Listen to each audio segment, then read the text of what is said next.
म्हटलं जातं.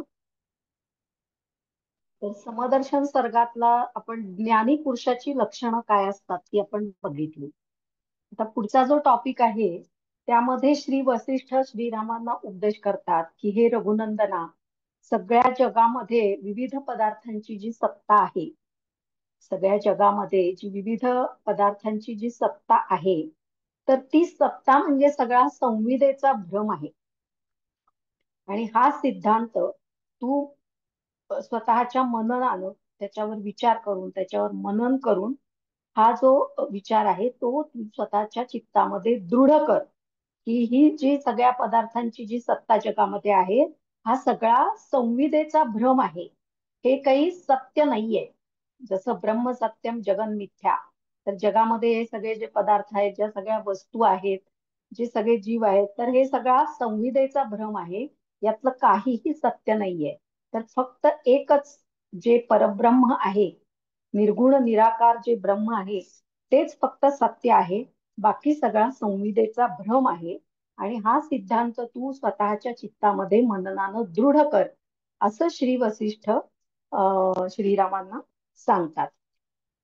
पदार्थांविषयी संकल्प विकल्प करणारी जी बुद्धी आहे, म्हणजे आपली जी बुद्धी आहे, तीच प्रत्येक पदार्थाबद्दल विचार करत असते. त्या प्रत्येक पदार्थाबद्दल आपल्या मनामध्ये आसक्ती निर्माण होत असते. प्रत्येक पदार्थाचा उपभोग घेण्याची इच्छा सतत इंद्रियांमध्ये असते. त्यामुळे सतत इंद्रिय ही बहिर्मुख असतात. म्हणून या बाहेरच्या सगळ्या पदार्थांविषयी संकल्प आणि विकल्प करणारी जी बुद्धी आहे, ती बुद्धी तू टाकून दे, असं वसिष्ठ म्हणतात. आणि सर्व पदार्थांची भावना सोडून तू असंग संवित प्रकाशरूप हो. सर्व पदार्थांची भावना सोडून म्हणजेच काय, तर या पदार्थांविषयीची जी काही आसक्ती आहे, आकर्षण जे आहे, त्यापासून तू दूर हो. स्वतःच चित्त या बाहेरच्या पदार्थांपासून दूर कर आणि अंतर्मुख हो. आणि असंग संवित प्रकाशरूप हो. आणि या संवित मधला जो सात्विक प्रकाश आहे, तो प्रकाश तुझ्या चित्तामध्ये उजळला पाहिजे. आणि म्हणून या सगळ्या पदार्थांविषयी तू असंग हो. असंग म्हणजे काय, तर त्या पदार्थांचा तू स्वीकार करू नकोस. असं असंग आणि संग या दोन गोष्टींबद्दल वसिष्ठ श्रीरामांना सांगतात. संग म्हणजे काय, तर स्वीकार करणं. आणि असंग म्हणजे काय, तर स्वीकार न करणं. तर मग कोणत्या गोष्टींचा आपण स्वीकार केला पाहिजे आणि कोणत्या गोष्टींचा स्वीकार नाही केला पाहिजे, संग कशाचा केला पाहिजे, असंग कशाचा केला पाहिजे, हे श्रीरामांना आता वसिष्ठ सांगतायत.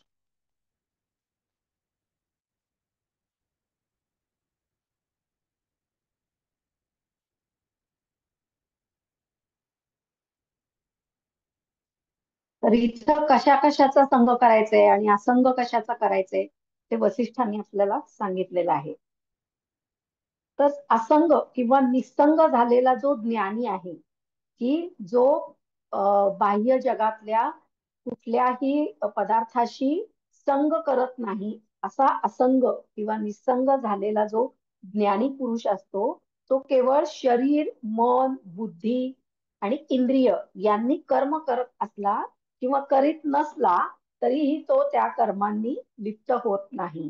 म्हणजे जो बाहेरच्या सगळ्या पदार्थांशी असंग करतो किंवा त्या पदार्थांचा त्याग करतो, तर त्याची जी बुद्धी आहे, ती बुद्धी मन इंद्रिय यांनी तो कर्म तर करतोय, पण तो कर्म जरी करत असला तरी ते कर्म स्वतःला चिकटू देत नाही.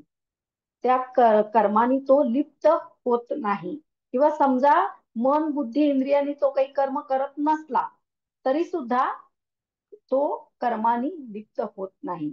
म्हणजेच असंग किंवा निसंग झालेला जो ज्ञानी पुरुष आहे, तो केवळ शरीर किंवा मन किंवा बुद्धी किंवा इंद्रिय यांनी कर्म करीत असला काय किंवा करीत नसला काय, तो कोणत्याच कर्मानी लिप्त होत नाही. कोणतंच कर्म तो स्वतःला चिकटू देत नाही.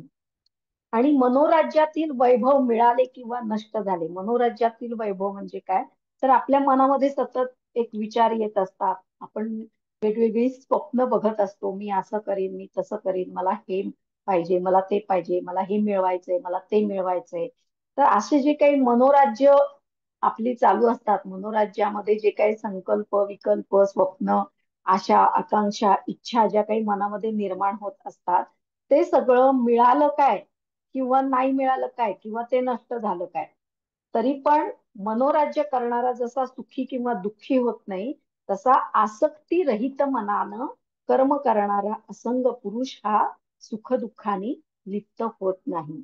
तो त्या कर्मामध्ये मग्न होत नाही किंवा त्या कर्माला चिकटून राहत नाही. त्यामुळं त्याला त्याच्यापासून सुखही मिळत नाही आणि दुःखही मिळत नाही. त्याचं काही सुखही वाटत नाही आणि दुःखही वाटत नाही. कारण तो कर्मानी लिप्त होत नाही. त्यामुळं कर्म चिकटू देत नाही. कर्माला चिकटत नाही तो. त्यामुळं त्या कर्मामुळं उत्पन्न होणारी सुख-दुःख सुद्धा त्याला चिकटत नाही. आणि असा जो असंग पुरुष आहे, त्याचं मन हे आसक्ती असतं. असंग पुरुष जो आहे, त्याचं मन हे आसक्ती रहित असतं. त्यामुळे तो पाहत असून सुद्धा पाहत नाही, ऐकत असून सुद्धा ऐकत नाही. तो स्पर्श करत असूनही स्पर्श करत नाही. तो वास घेत असूनही वास घेत नाही. तो चव घेत असूनही चव घेत नाही. म्हणजे जे काही ज्ञान त्याला होतंय बाहेरच्या पदार्थांचं इंद्रियांमार्फत, ते त्या इंद्रियापुरतंच मर्यादित राहतं. त्याचं मन किंवा त्याचं चित्त त्या ठिकाणी असत नाही. म्हणजे आता एक उदाहरण द्यायचं झालं तर समजा आपण आपली मुलं जेव्हा अभ्यास करत असतात त्यावेळी आपण काय म्हणतो मुलांना, अरे जरा मन लावून वाच, मन लावून लिही. मग तो वाचत नसतो का, तो वाचत असतो, लिहित असतो, पण नंतर ते त्याच्या लक्षात राहत नाही. म्हणून आपण सांगतो की मन लावून वाच, मन लावून लिही, मन लावून अभ्यास कर. म्हणजे काय, तर त्याचं मन तिथं असत नाही. मन असेल तरच ते त्याच्या लक्षात सगळं राहणार आहे, चित्तामध्ये ते सगळं साठवून ठेवलं जाणार आहे. आणि ते त्याच्या चित्तात साठवून ठेवलं जावं म्हणून आपण मन लावून अभ्यास कर म्हणतो. मग जर आपल्याला असंग व्हायचं असेल तर आपलं मन त्या इंद्रियापर्यंत जात नाही किंवा त्या इंद्रियांच्या ठिकाणी आपलं मन असत नाही. म्हणून असंग पुरुष हा अ, कर त्याची इंद्रिय आणि ज्ञानेंद्रिय आणि कर्मेंद्रिय जरी कर्म करत असली तरी त्याचं कर्म जे आहे ते त्या इंद्रियापुरतंच मर्यादित राहतं. त्याचं मन किंवा त्याचं चित्त त्या ठिकाणी त्या इंद्रियांच्या ठिकाणी असत नाही. म्हणून असंग पुरुष त्याचे मन आसक्तीरहित असल्यामुळं तो पाहत असूनही पाहत नाही, ऐकत असूनही ऐकत नाही, तो स्पर्श करत असूनही स्पर्श करत नाही, तो वास घेत असूनही वास घेत नाही, तो चव घेत असूनही चव घेत नाही, असं म्हटलेलं आहे. कारण का, तर त्याचं चित्त त्या ठिकाणी नसतं. म्हणजे फक्त तो मेकॅनिकली किंवा फिजिकली ते काम करत असतो. त्याचं चित्त त्या कामामध्ये असत नाही. चित्त त्याचं त्या कामामध्ये मग्न होत नाही किंवा मनानं तो ते स्वीकारत नाही. म्हणजेच काय, तर त्याची जी इंद्रिय आहेत ती पूर्वसंस्काराच्या जोरामुळं विषयांच्या ठिकाणी जात असली तरी त्याचं मन त्या ठिकाणी जात नाही. त्याचं आत्मा आणि मन त्या ठिकाणी जात नाही. तर त्याची इंद्रियच फक्त काम करत असतात. त्या विषयांच्या ठिकाणी फक्त त्याची इंद्रिय असतात, मन असत नाही. याचाच अर्थ तो असंग करतो, संग करत नाही. म्हणून वसिष्ठ म्हणतात की हे रामा, संगच सर्व अनर्थांचे कारण आहे. म्हणजे आपण बाह्य सृष्टीतल्या सगळ्या ज्या वस्तू आहेत किंवा जे पदार्थ आहेत त्यांचा संग करतो. म्हणजे सतत त्याला आपण चिकटलेले असतो, सतत काही ना काही त्या बाबतीत कर्म करत असतो, त्याचा उपभोग घेत असतो, म्हणजेच त्याचा आपण संग करत असतो. आणि त्यामुळं त्या पदार्थांबद्दल आपल्यामध्ये खूप मोठी आसक्ती निर्माण झालेली असते. आणि ती आसक्ती जी आहे ती आपण सोडू शकत नाही. आणि ही जी आसक्ती आहे, बाह्य पदार्थांचा संग आणि त्याच्यामुळं निर्माण होणारी जी आसक्ती आहे, ती आसक्तीच सर्व संसाराचं निमित्त आहे. या संसारामध्ये जी सुख-दुःख उपभोगायला लागतात, जीवांना भोगावं लागतं सुख-दुःख, ते सगळ्याचं निमित्त काय आहे, तर ही आसक्ती आहे. आणि ती कशामुळे निर्माण होते, तर आपण बाह्य पदार्थांचा संग केल्यामुळं. आणि हा संगच सर्व आशांचा हेतू आहे आणि संगच सर्व आपत्तींचे बीज आहे. या जगतातल्या पदार्थांचा संग केल्यामुळं त्या पदार्थांविषयी आपल्याला आसक्ती निर्माण होते आणि त्या आसक्तीमुळंच आपल्याकडून कर्म केली जातात. अनेक प्रकारची कर्म केली जातात. सत्कर्मही केली जातात, काही वेळा दुष्कर्मही केली जातात आणि ह्या कर्मामुळंच सुख-दुःख निर्माण होतात आणि अनेक प्रकारच्या आपत्ती सुद्धा, संकट सुद्धा निर्माण होतात. म्हणून संगच सर्व आपत्तींचं बीज आहे असं वसिष्ठ म्हणतात. म्हणून हे रामा, संग त्यागच मोक्ष आहे, म्हणून तू असंग हो, असं वसिष्ठांनी सांगितलंय. या संघामुळंच सर्व सुख-दुःख आणि संकट निर्माण होतात. म्हणून हा जो संघ आहे त्याचा तू त्याग कर, तू असंग हो. ह्या सगळ्या संघाचा त्याग कर आणि तू असंग हो. हा संघ त्याग करणं आणि असंग होणं म्हणजेच मोक्ष आहे असं वसिष्ठ म्हणतात. म्हणून मोक्ष जर मिळवायचा असेल, मोक्षापर्यंत जर जायचं असेल तर हा संघ सोडून दिला पाहिजे आणि असंग झालं पाहिजे. तेव्हा श्रीराम विचारतात वसिष्ठांना की हे मुनिवर्य, आपण माझ्या चित्तातले सर्व संशयरूपी धुक्याला घालवणारे शरदकालीन वायू आहात. म्हणून हे प्रभू, संग कशाला म्हणतात ते तुम्ही मला सांगा. आता संग त्याग केल्यानंतर मोक्ष मिळणार, संग त्याग हाच मोक्ष आहे. तर मग संग कशाला म्हणतात ते सांगा, असं राम म्हणतायत की कशाला म्हणायचं संग. तरी इथं उपमा दिलेली आहे श्रीरामांनी आपल्या गुरूंना की आपण माझ्या चित्तातल्या सर्व संशयरूपी धुक्याला घालवणारे शरदकालीन वायू आहात.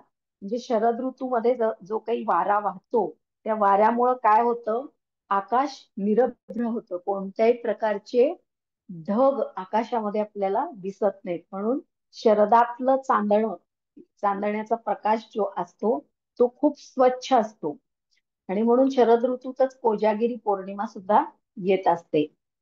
म्हणून त्यांनी इथं तशी उपमा दिली आहे की शरदकालीन वायू जसं आकाशातले ढग दूर करतात आणि आकाश निरभ्र करतात, स्वच्छ करतात, तसं माझ्या चित्तातल्या सर्व संशयरूपी धुक्याला तुम्ही घालवून टाकलेला आहे.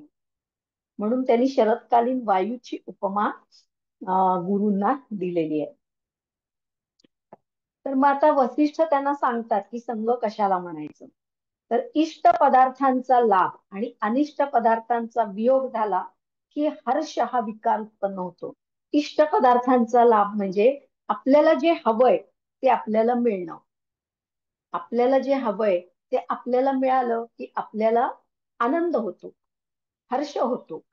तर हर्ष या भावनेला किंवा आनंद या भावनेला इथे त्यांनी विकार असं म्हटलेलं आहे.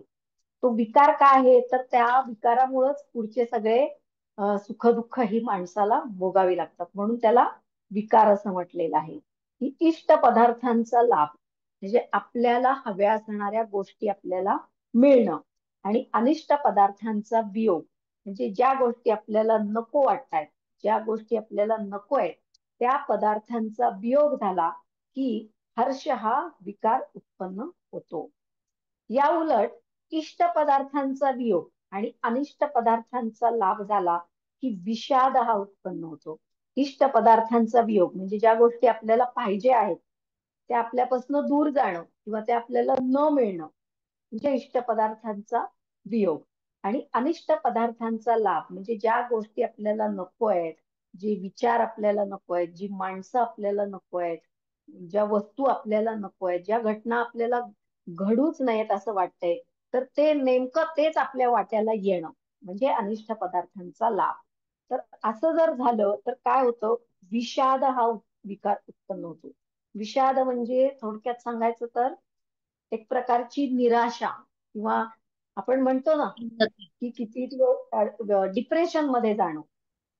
खिन्न इष्ट खिन्न पदार्थ होणे. हा खिन्न होणं किंवा डिप्रेशन मध्ये जाणं यालाच विषाद असं म्हटलेलं आहे किंवा निराश होणं.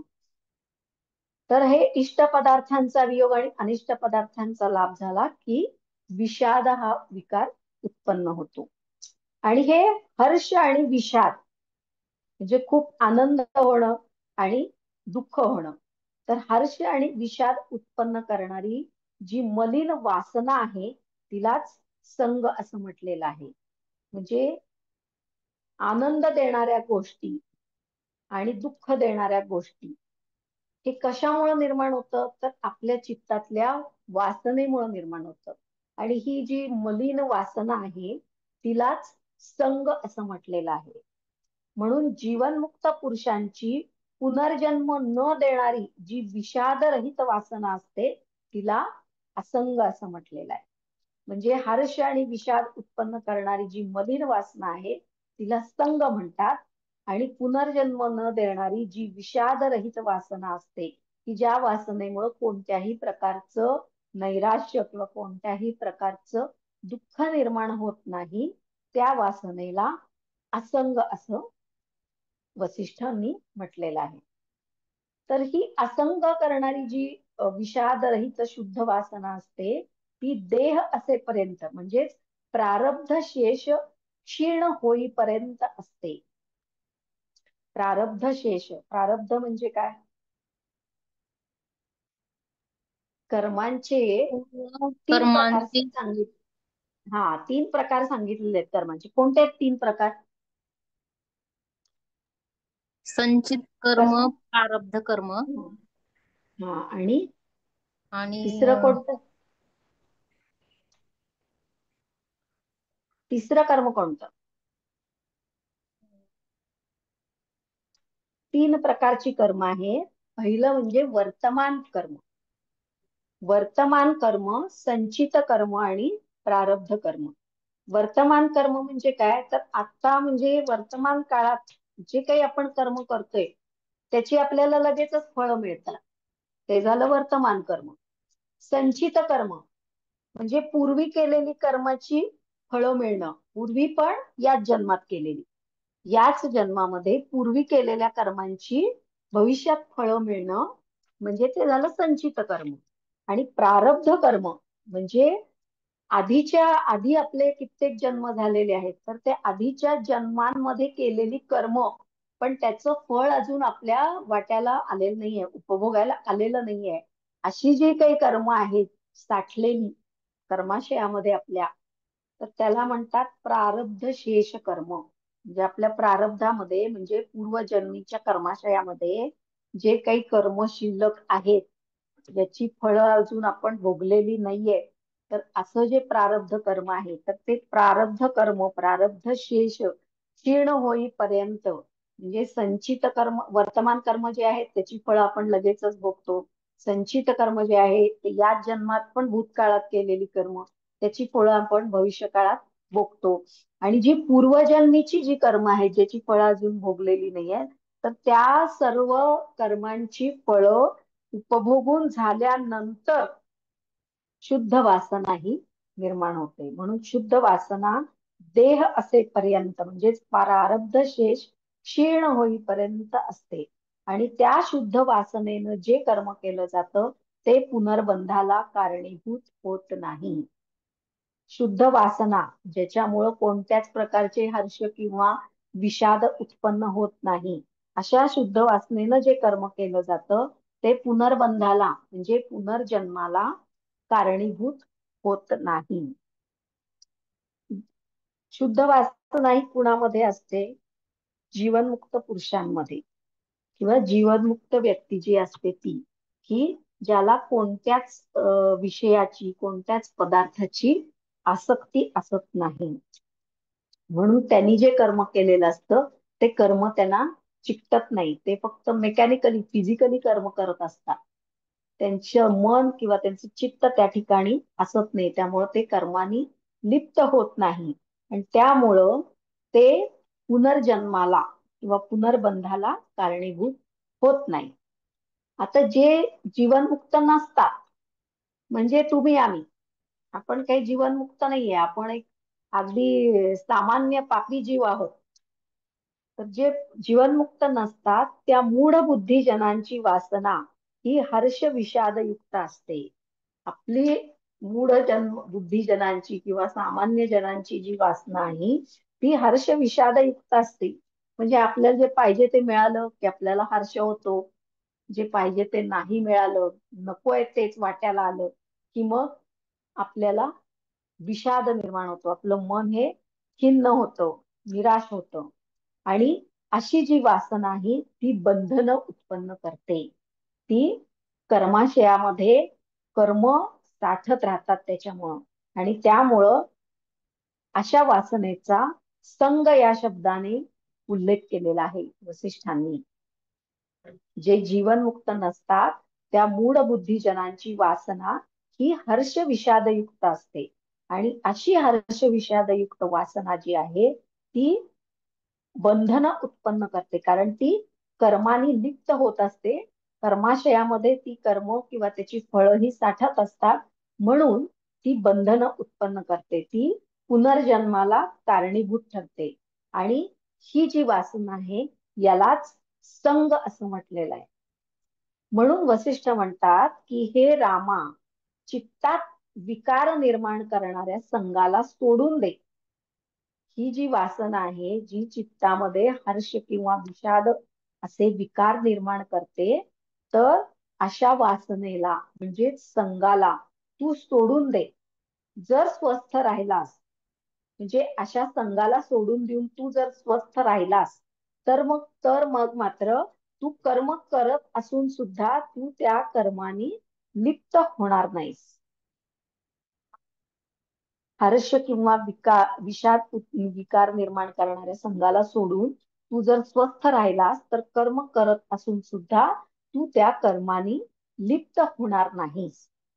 आणि हर्ष, क्रोध, विषाद यांच्या योगाने जर तू मनात विकार पावला नाहीस, म्हणजे आनंद आनंद होण्यासारखं सारखं काही घडू दे, किंवा दुःख होण्यासारखं काही घडू दे, किंवा कुठल्याही गोष्टीमुळं क्रोध किंवा राग येऊ दे येणं, तर यापैकी हर्ष, क्रोध, विषाद अशा कोणत्याच भावना किंवा कोणतेच विकार जर मनामध्ये उत्पन्न झाले नाही, तर तू असंग आहेस.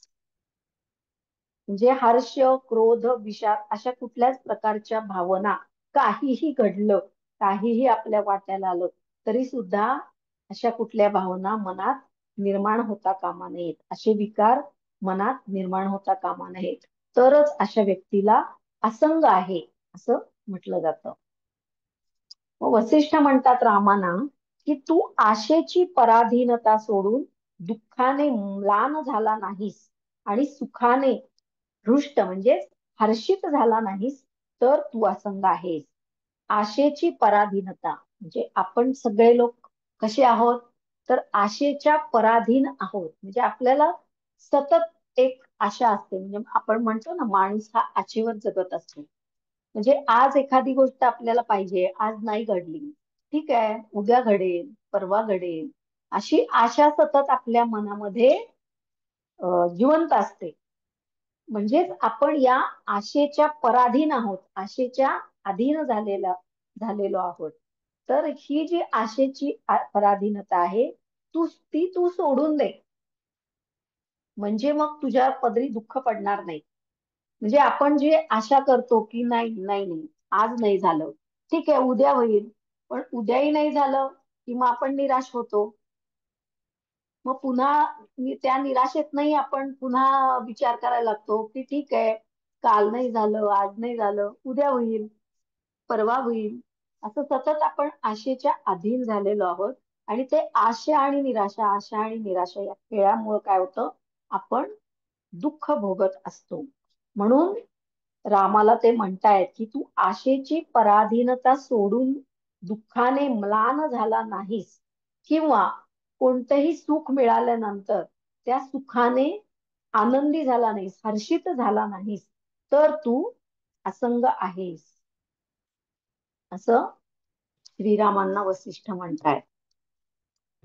जर आपण सतत आशा करत राहिलो, मग आशा आणि निराशा हा खेळ हा आयुष्यभर सतत चालूच राहणार. आणि त्याच्यामुळं मग आपल्या आपल्या पदरी सारखं सुख दुःख हे आपल्या पदरी पडत राहणार.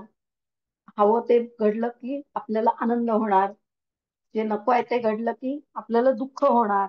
आणि मग हे असं सुख दुःख या सुखदुःखाला कारणीभूत होणारी जी वासना आहे ती मलिन वासना आहे, तो संग आहे. मग त्यामुळं काय होतं की आपण पुनर्जन्माला किंवा पुनर्बंधाला कारणीभूत होतो.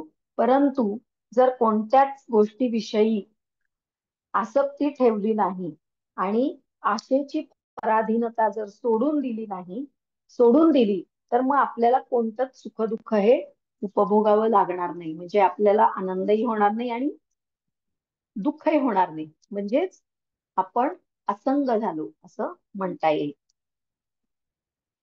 तर जर आपण असंग झालो तरच आपण पुनर्बंधाला कारणीभूत होणार नाही. म्हणूनच वसिष्ठ रामांना सांगतात की तू आशेची पराधीनता सोडून दे. आणि जेव्हा तू आशेची पराधीनता सोडून दुःखाने म्लान होणार नाहीस किंवा सुखाने हर्षित होणार नाहीस, तेव्हाच तू असंग होशील. व्यवहारात आणि सुखदुःखामध्ये तू ब्रह्मैक रूपता सोडली नाहीस तर तू असंग आहेस.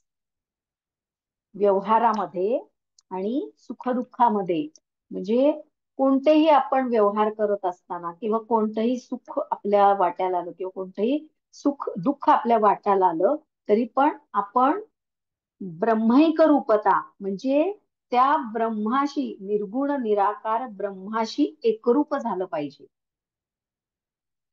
ते जर एकरूप आपण झालो आणि ह्या वासनेचा जर आपण त्याग केला तरच आपण असंग होऊ शकतो.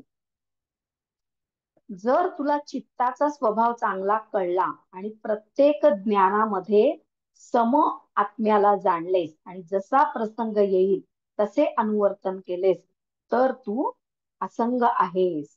म्हणजे तुला चित्ताचा स्वभाव हा कळला पाहिजे. आपलं चित्त कसं आहे, ते सतत बहिर्मुख असतं. आपली इंद्रिय या चित्तामध्ये निर्माण होणाऱ्या वासनांमुळं आपली इंद्रिय ही बहिर्मुख असतात. ती बाह्य पदार्थांच्या मागे, विषयांच्या मागे सतत धावत असतात. आणि जोपर्यंत ही आसक्ती नष्ट होत नाही तोपर्यंत आपल्याला आत्म्याचं ज्ञान होणार नाही. हे जेव्हा हा चित्ताचा स्वभाव जर रामा तुला कळला आणि प्रत्येक ज्ञानामध्ये सम आत्म्याला जाणलेस, म्हणजे प्रत्येक पदार्थांच्या ठिकाणी आत्मा आहे असं जाणलंस आणि जसा प्रसंग येईल तसे अनुवर्तन केलेस तर तू असंग आहेस असं वसिष्ठ श्रीरामांना सांगतात. अशा रीतीनं हे रघुनंदना, वासना त्याग म्हणजेच संग त्याग हाच मोक्ष आहे. वासना त्याग म्हणजेच संग त्याग हाच मोक्ष आहे. आणि म्हणून तू हा संग त्याग कर आणि असंग हो. तू जर असंग झालास तर तुला मोक्ष प्राप्ती होईल.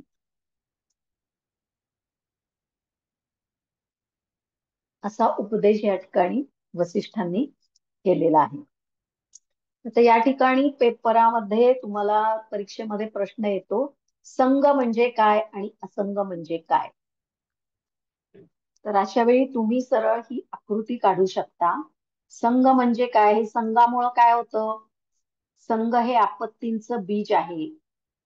संगामुळं जन्म आणि मरण हे चक्र सतत चालू राहतो. जन्म मरणाचा फेरा हा संगामुळे घडून येतो. कारण संग म्हणजे काय आहे, तर मलिन वासना आहे.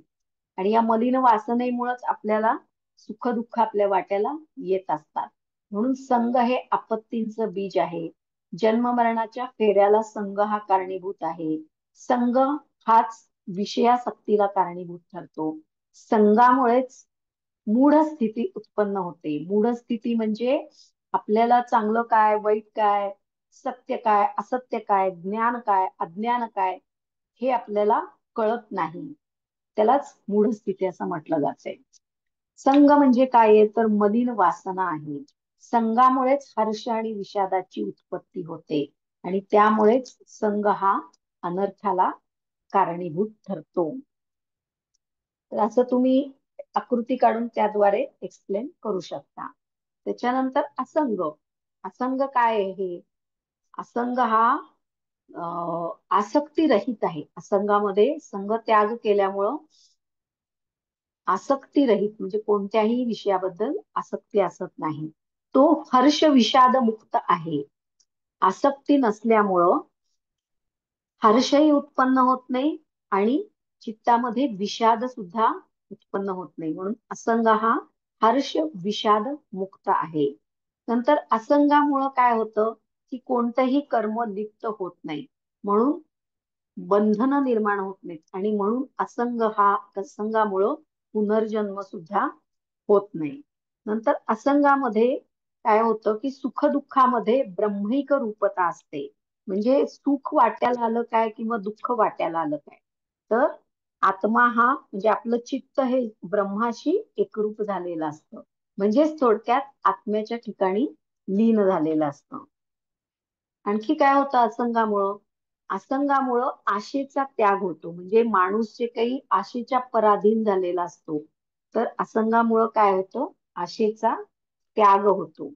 नंतर चित्तरती नाही, म्हणजे व्यवहारामध्ये मनुष्य, असंग मनुष्य हा कोणतंही कर्म करत असला तरी ते कर्म फक्त फिजिकली होत असतं. इंद्रियांमार्फत ते कर्म केलं जातं, परंतु त्याचं चित्त त्या ठिकाणी असत नाही.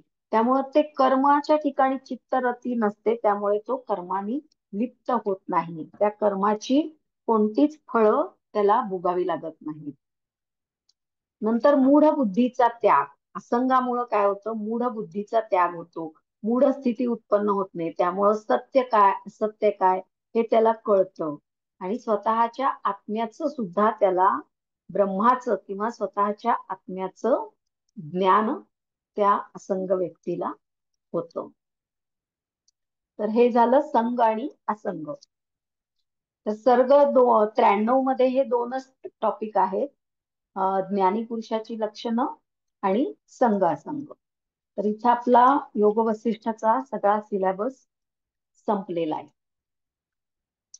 तुम्हाला काही शंका आहे का याच्यामध्ये, संघ असंग मध्ये किंवा याच्या आधीच्या पण कुठल्या टॉपिक बद्दल काही शंका असेल तर विचारा, कारण आता आपलं लेक्चर काही परत होणार नाहीये, हे लास्ट लेक्चर आहे.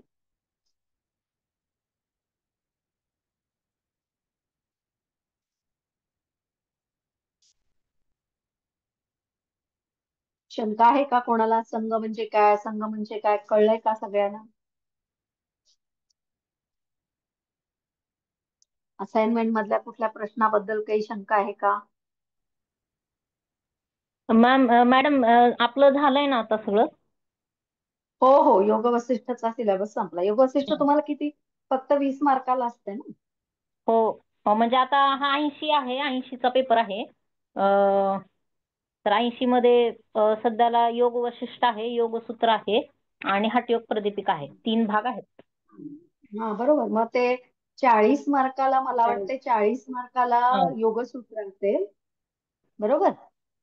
योगसूत्र 40 मार्क आणि हठयोग 20 मार्क आणि योग वसिष्ठ 20 मार्क, असं त्याचं डिस्ट्रीब्युशन आहे.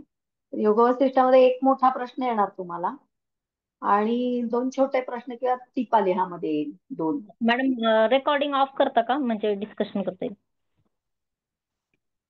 रेकॉर्डिंग, रेकॉर्डिंग कसं ऑफ करायचं? ठीक आहे, असू दे, रेकॉर्ड झालं तरी काही हरकत नाही. ते पार्टिसिपेंट लिस्टवर जायचं आणि मग तिथे ऑफ करता येते रेकॉर्डिंग. तुमच्या नावासमोर आहे तिथं, त्याला ऑफ दाबून ऑफ करायचं. रेकॉर्डिंग ऑप्शन आहे ना खाली, शेअरच्या बाजूला आहे हा, बघा रेकॉर्ड. एक मिनिट.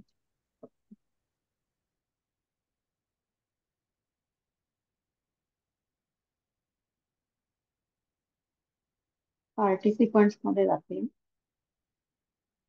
अच्छा,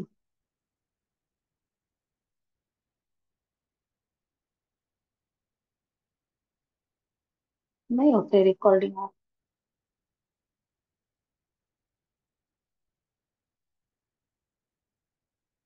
हा,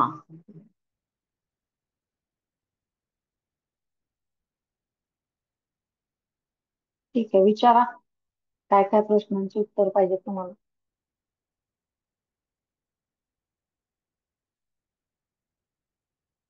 काय शंका आहे? हा, विचारा. आता हा कोणत्या मॅडम पवनस्पंद निरोध म्हणून एक छोटी टिपा आहे. पवनस्पंद.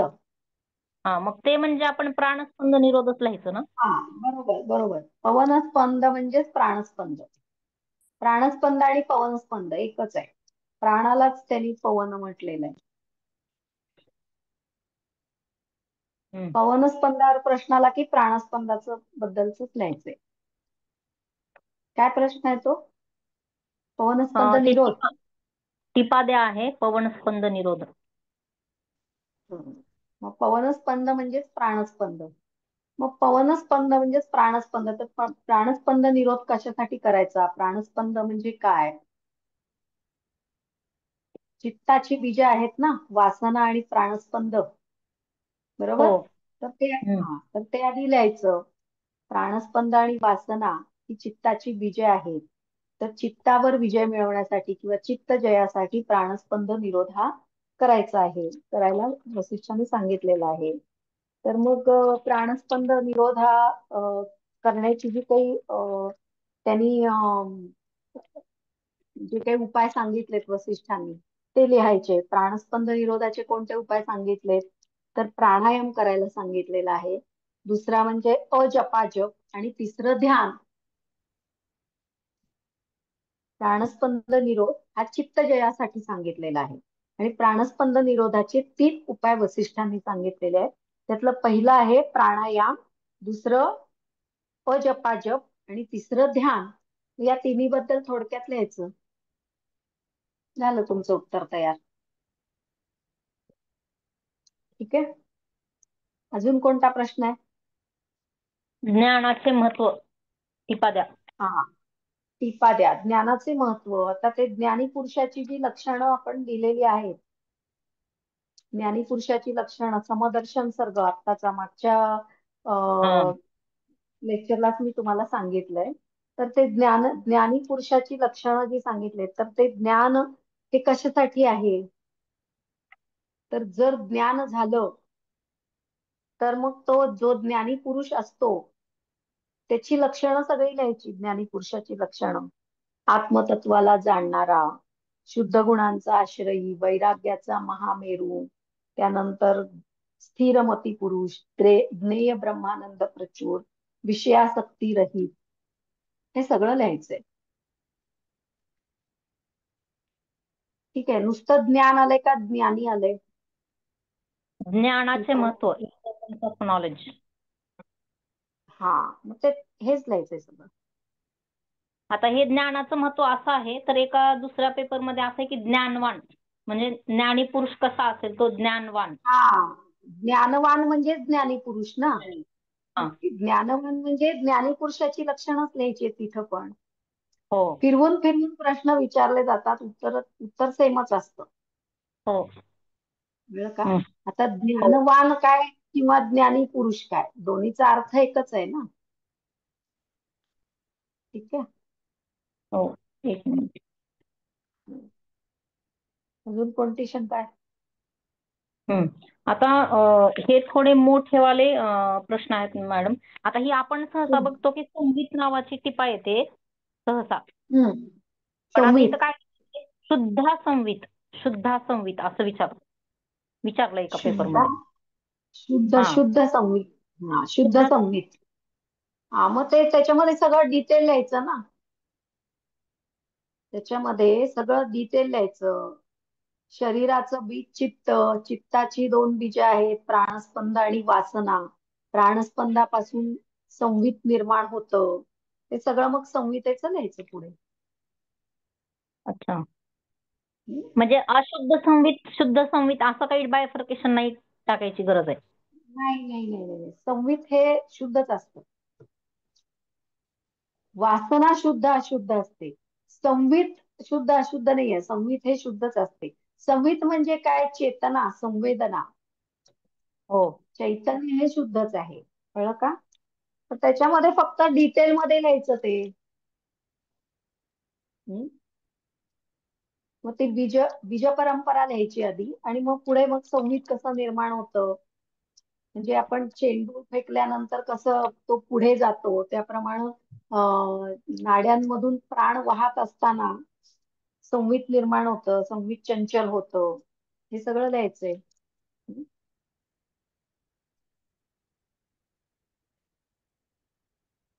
आता सारांश रूपाने एक 3 प्रश्न आहेत.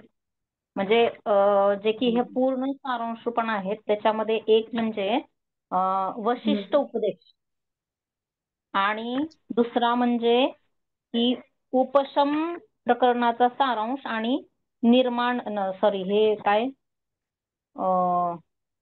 एक एक विचारा, एक एक विचारा. निर्वाण प्रकरणाचा सारांश, निर्वाण प्रकरणाचा सारांश, एक प्रश्न, उपशम प्रकरणाचा सारांश आणि वशिष्ठ उपदेश. आता हे फक्त ह्या 4th सेमिस्टरशी रिलेटेड क्वेश्चन आहेत हे.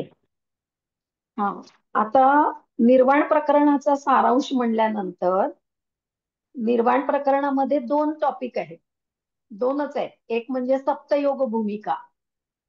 ठीक आणि आहे. मध्यार्थी. हा, सप्तयोग भूमिका. हा, आणि त्याच्यानंतर ते चित्तवृक्ष. मग आसक्तीची मत्ता असते.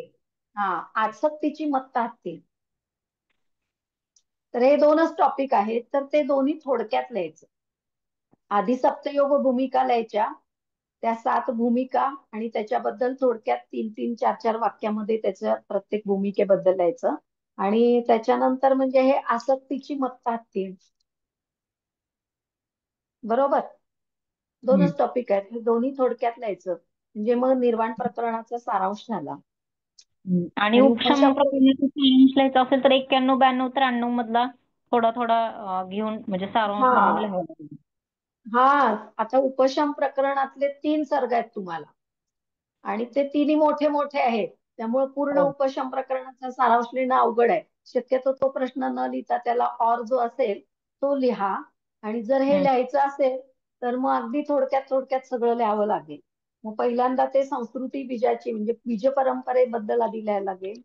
त्याच्यानंतर मग ते संवित संकल्पना, संवितचं स्वरूप, हे सगळं लिहावेल. मग संवितचा निरोध, हे सगळं लिहावं लागेल. संवितवर जर मोठा प्रश्न आला तर आधी बीज परंपरा लिहायची, आणि त्याच्यानंतर संवित संकल्पना काय आहे ते लिहायचं, संवित कसं निर्माण होतं ते लिहायचं, संवितचं स्वरूप लिहायचं, आणि संवितचा निरोध का करायचा आणि कशासाठी करायचा ते पण लिहायचंय जर मोठा प्रश्न आला तर. टिपा लिहामध्ये संवित आलं तर हेच सगळं थोडक्यात थोडक्यात लिहायचं. ठीक आहे. निर्विशेष ब्रह्म, ह्याच्यावर सुद्धा बऱ्याच वेळा टीप येते. ते तर मी तुम्हाला दिलेलंच आहे. तुम्हाला हे मिळालेत का, नोट्स मिळाल्यात का? हो मिळालेत. हो मिळाले. मिळाल्यात ना. हा, मग त्याच्यात तर सगळं आहेच आहे. मला वाटतं माझ्याच नोट पाठवल्या असतील ना सरांनी. हो हो. ठीक आहे. आता मगाशी तुम्ही जे विचारलं होतं की ज्ञानाचे महत्व, तर ते ज्ञानाचे महत्व मध्ये मी सर्ग 91 मध्ये जे सांगितलंय ज्ञानाचा महिमा, ते लिहा. ज्ञानाचा महिमा म्हणजे भ्रमामुळे किंवा अविद्येमुळे आपल्याला संवितच्या ठिकाणी संवेद्य दिसू लागतं. त्यामुळं जगत सत्य आहे असा भ्रम उत्पन्न होतो. मग ते जगत सत्य आहे असा भ्रम उत्पन्न होतो, त्यासाठी वसिष्ठांनी 3-4 उदाहरणं दिलेली आहेत. म्हणजे खिडकीतून घरात पडलेल्या चंद्र किंवा सूर्याच्या किरणांना काठीसारखा आकार प्राप्त होतो, किंवा नौकेत बसलेल्या माणसाला तीरावरचे वृक्ष चालत असल्याचा भास होतो, किंवा अज्ञानी मनुष्याला त्याच्या संकल्पनांमुळे बेताळ भासतो, किंवा रज्जू सर्प, द्वित चंद्रदर्शन, ही सुद्धा जशी भ्रमाची उदाहरणं आहेत तशी भ्रमामुळे आपल्याला संवितच्या ठिकाणी संवेद्य दिसू लागतं. आणि म्हणून तू ज्ञानी हो असं वसिष्ठ श्रीरामांना सांगतात. आणि अज्ञानामुळे जे दिसलेलं असतं ते यथार्थ ज्ञान नसतं. यथार्थ ज्ञानामुळं अज्ञानाचं परिमार्जन होतं. विषय ज्ञान हे अनेक दुःखांना कारणीभूत असतं, आणि ते विषय ज्ञान या यथार्थ ज्ञानामुळे म्हणजे आत्मज्ञानामुळे नष्ट होतंय. हा असा ज्ञानाचा महिमा आहे. मला वाटतं ज्ञानाचा महिमा याची तुम्हाला मी आकृती पण शेअर केली होती की ज्ञानाचं महिमा काय आहे, तर ज्ञानामुळं भ्रम गळून पडतात, अज्ञानाचं परिमार्जन होतं, ज्ञानामुळे योगी पूर्णानंद रूप होतो. ज्ञानामुळे विषय ज्ञान नाहीस होतं. मोक्षाचे दरवाजे उघडतात. संवित आणि संवेद्य यातला फरक आपल्याला कळतो.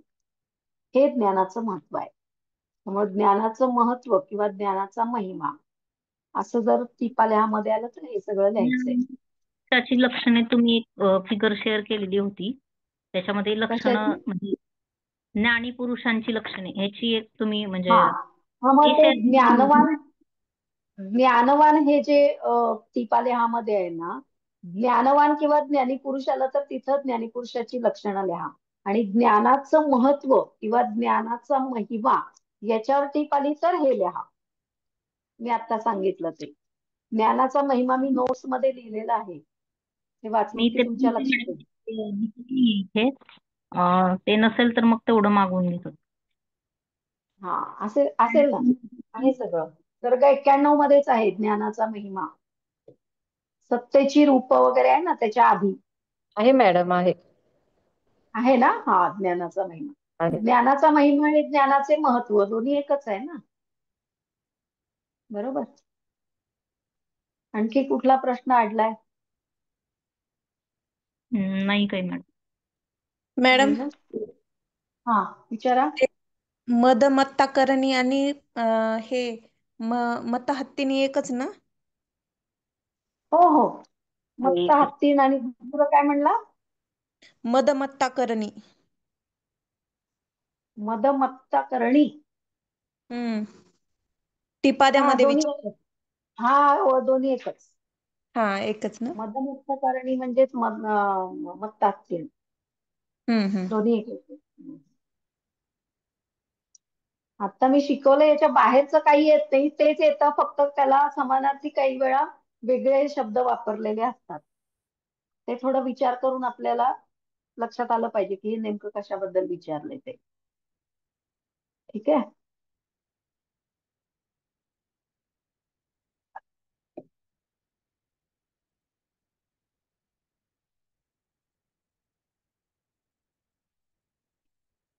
आणखी काही विचारायचंय का? आणखीन काही नाही मॅडम. हा शेवटचं मी ज्या आकृत्या दिलेल्या आहेत ना त्या आकृत्या लक्षात ठेवा. आणि त्या आकृत्यांमध्ये जे काही दिलेले आहे त्याच्याबद्दल फक्त लिहित जायचं, मुद्द्यांबद्दल. म्हणजे लक्षात ठेवायला सोपं जातं. फक्त आकृत्या लक्षात ठेवा, बाकी बाकी तुमचं तुम्ही लिहू शकाल मग. ते चित्त बालक म्हणून एक टिपाद्यामध्ये विचारले मॅडम. चित्त बालक. चित्त बालक. हो. चित्त बालक म्हणजे नेमकं काय असेल? चित्त बालक. चित्त बालक का चित्त जय का चित्त नाश? चित्त बालक. बालक. हो.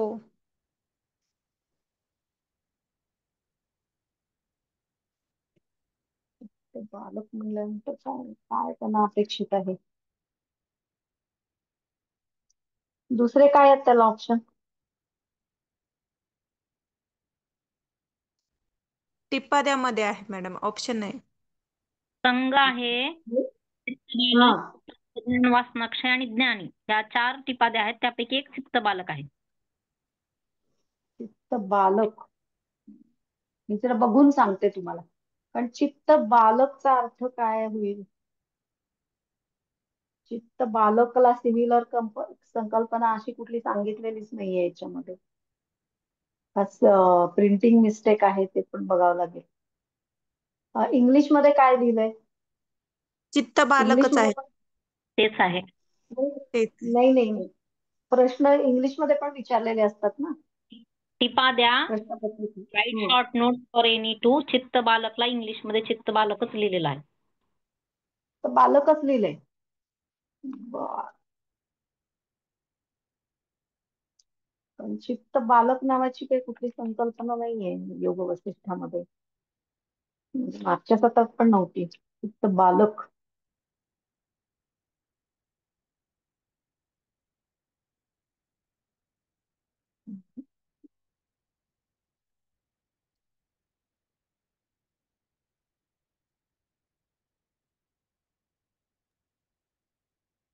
आणि मॅडम टिपामध्ये एक ते आत्मतत्वम एक विचारलेलं आहे. आत्मतत्व. हा, आत्मतत्व. हा, आत्मतत्व म्हणजे आत्म्याचं ज्ञान. आत्मतत्व म्हणजे आत्म्याचं ज्ञान.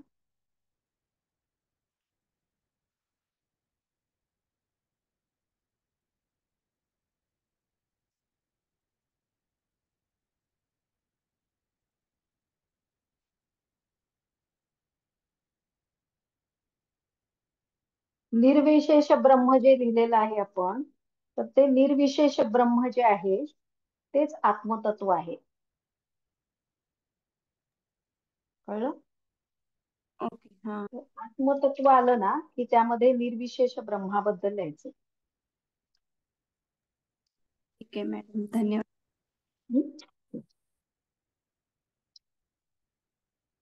आणखी काही? चित्त बालक विषयी मी तुम्हाला नंतर बघून सांगेन. हो मॅडम.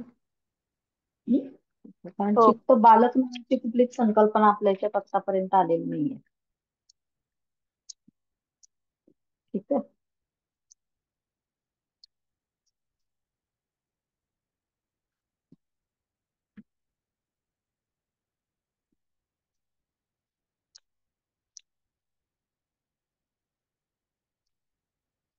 ठीक आहे, अजून कुणाला काही विचारायचंय का मग थांबायचंय?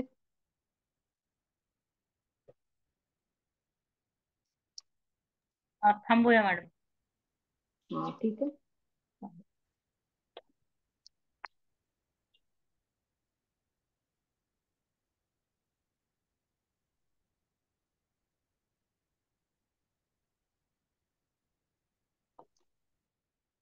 बाकी सिलेबस झालाय का पूर्ण? हा, ऑलमोस्ट झालाय. फक्त एक 1% फक्त राहिलेला आहे. एक्झाम एक्झाम किती तारखेला आहे? जून महिन्यात आहे मॅडम, 16 जून. 15 नंतर. अच्छा, म्हणजे आहे अजून भरपूर वेळ आहे तुम्हाला. हो. ठीक आहे, चालेल. ठीक आहे, थांबूया आपण इथे. धन्यवाद मॅडम. Thank you madam. शेवटचं सूत्र आहे हे. शेवटचं सत्र आहे, बरोबर. चांगला अभ्यास करा आणि चांगले मार्क मिळवा.